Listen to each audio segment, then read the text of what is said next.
now like to introduce the student speaker for this class, David Howard.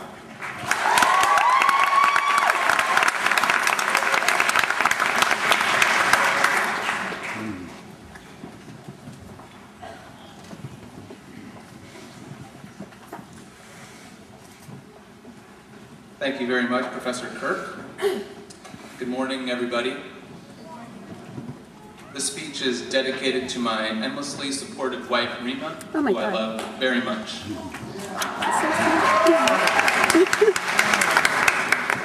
I'd like to spend my time this morning talking about leadership, and more specifically, about how MSWs are in a unique position to provide the type of leadership that our agencies, communities, and country desperately need in order to effectively combat the increasing social challenges and injustices.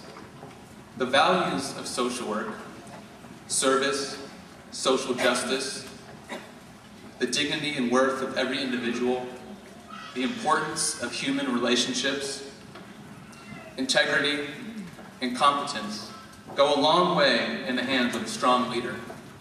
And we have never needed these values translated into action more so than we do right now. As the baby boomers begin to retire, the public, private, and nonprofit sectors will need a new crop of skilled leaders to emerge. Some have referred to this so-called leadership deficit as the greatest challenge facing nonprofit organizations over the next 10 years.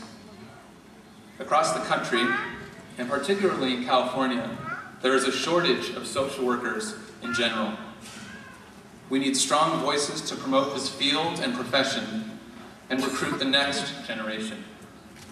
These are opportunities for social workers to step up to the challenges and assume more key leadership roles. Our graduating class of MSWs has had an opportunity to learn not only from the classroom and from the field, but also from the social and political landscape of the past 2 years that has provided the backdrop for our educational endeavors. Some examples of what I'm referring to. The Gulf Coast hurricanes in the summer of 2005, I feel, set the stage for our experience in the MSW program. Not only did the country and world bear witness to the abject and racially disproportionate poverty that exists in our underserved communities, but we saw clear examples of how poor leadership, on many levels, can neglect the most vulnerable populations and compromise human lives. Right here in Los Angeles County, we have the most severe homelessness in the country. Close to 90,000 homeless men, women, and children on a given night. And we desperately need leaders who understand the complex causes of poverty, the micro-level issues related to mental illness and drug addiction, and who believe that housing should be a right and not a privilege.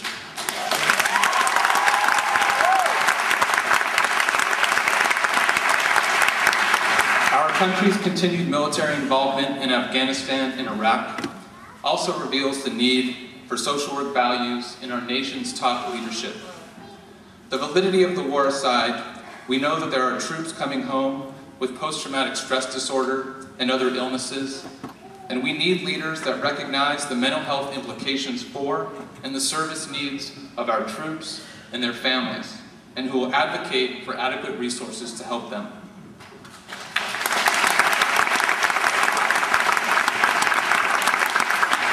This year's unimaginable tragedy at Virginia Tech also taught us crucial lessons about the gravity of mental illness and about how the mental health of our young people cannot be overlooked. When I think about the potential for MSWs to play a bigger leadership role, it always gives me hope and encouragement to think about those who have inspired me and have proven that social workers can thrive as leaders and effect long-lasting change. I'd like to highlight just a short list of the many influential MSWs who are holding the baton for us, the next generation of social work leaders. Mayor of Oakland and former U.S. Congressman Ron Dellums, in his 28 years as a member of Congress, helped develop policies that led to the end of apartheid in South Africa and work diligently to question U.S. military tactics abroad while staying focused on the needs of our local communities.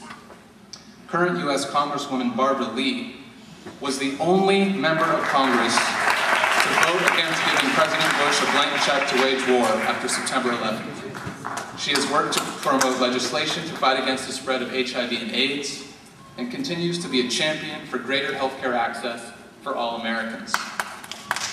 Locally, Trish Plone was recently named director of the Los Angeles County Department of Children and Family Services, and as somebody who started her career as a treatment counselor, she now oversees a department that has an annual budget of over $1.5 billion, a staff of approximately 7,000, and that serves close to 40,000 children. LA City Councilmember Bill Rosendahl has been a proponent of affordable housing and has taken a leadership role in the fight to end local homelessness. If we don't allow the values of social work practice to permeate the ranks of our leadership and increase the beneficial scope of our profession, then we are doing a grave disservice to our underserved populations. We need to ensure that the interests of the oppressed and vulnerable, rather than the corporate and wealthy, are at the forefront of consideration among our law and policy makers. Now, I'm not merely suggesting today that we all go out and run for public office. I hope that some of us will get there. Stephen. The reality is that there are numerous ways that we can begin to exert leadership in our agencies and in our communities. At the most foundational level, social workers guide by empowering their clients, helping them to become leaders in their own right. It is in our nature to lift people up, to recognize and support the abused and ignored, and to give voice to the unheard. Whether your focus is micro or macro, clinical or organizational, you all have the potential to get involved, to lead others, and to help solve society's most daunting social problems.